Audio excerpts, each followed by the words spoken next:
পরিকল্পিত অস্থিরতা সৃষ্টির চেষ্টা চলছে। এটা হচ্ছে খুবই সংক্ষিপ্ত একটি শিরোনাম।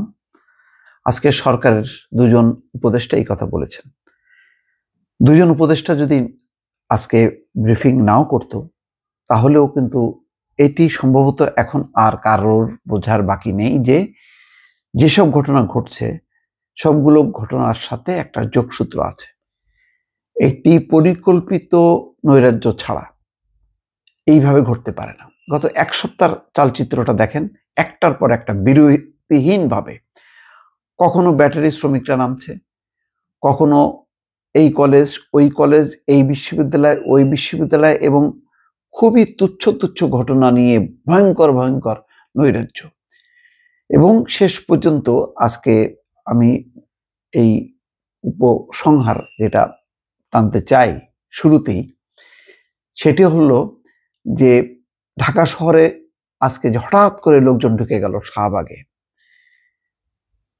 এটা বুঝতে পারেন এটা কোন দিকে গড়াচ্ছিল?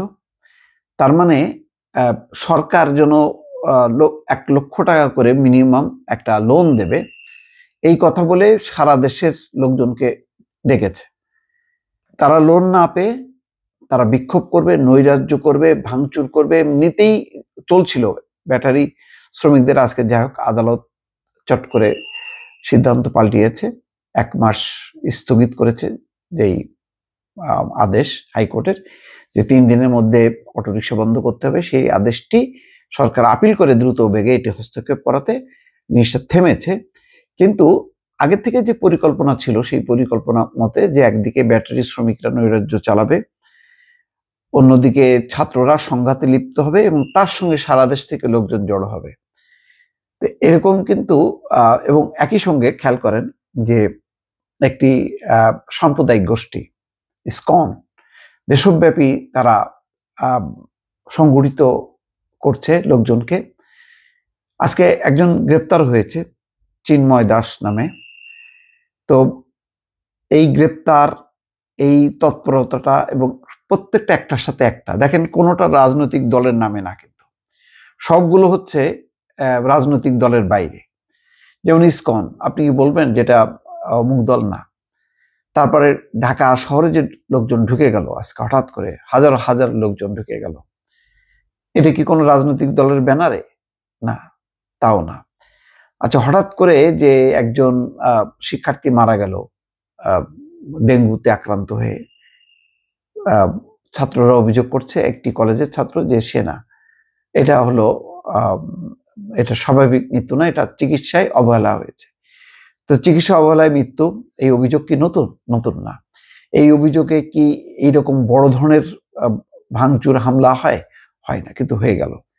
তাহলে কি শুধুই এখানে ছাত্ররা যুক্ত? শুধুই কি এখানে ব্যাটারি শ্রমিকরা যুক্ত? শুধুই কি লোকজন সরল মনে না বুঝতে পেরে ঢাকা শহরে ঢুকলো? না, এইগুলি হলো খুবই পরিকল্পিতভাবে একটার পর একটা ঘটনা হচ্ছে।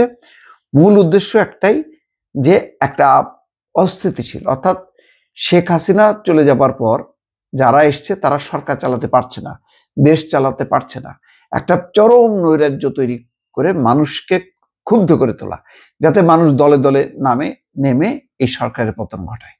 আর এই সরকারের পতন ঘটানোর জন্য আমি যেটা আমার পারসেপশন, যে ইউনূস সরকারকে সম্ভবত কোনো কোনো গোষ্ঠী বিএনপি জামাতের থেকেও ভয়ঙ্কর মনে করছে। তিনি একজন ব্যক্তি, কিন্তু যে কোনো মূল্যে তার একটা পতন দেখতে চায়। কারা চায়?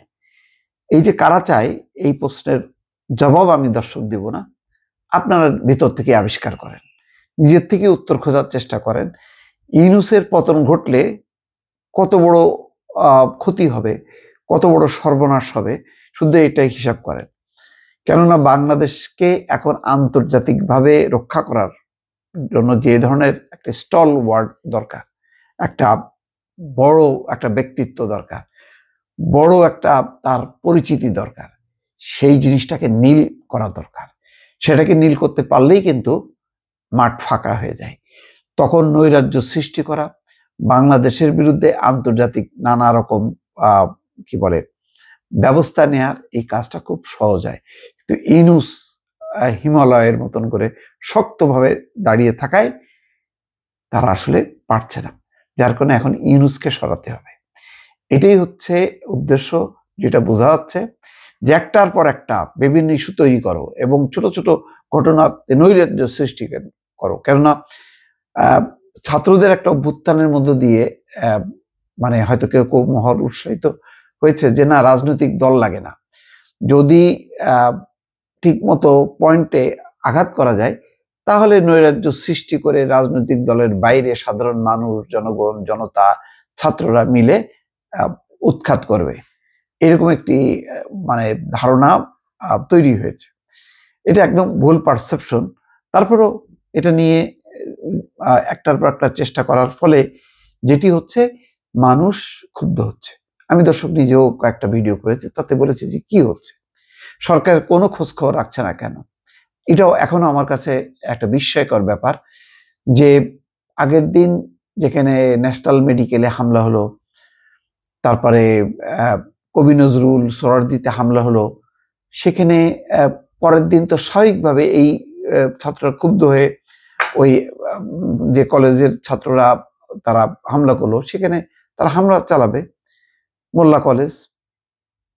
এটা তো খুব বুঝতে খুব মানে বড় ধরনের কোনো জটিল কোনো জ্যামিতি বা অঙ্ক না, এটা খুব সহজ।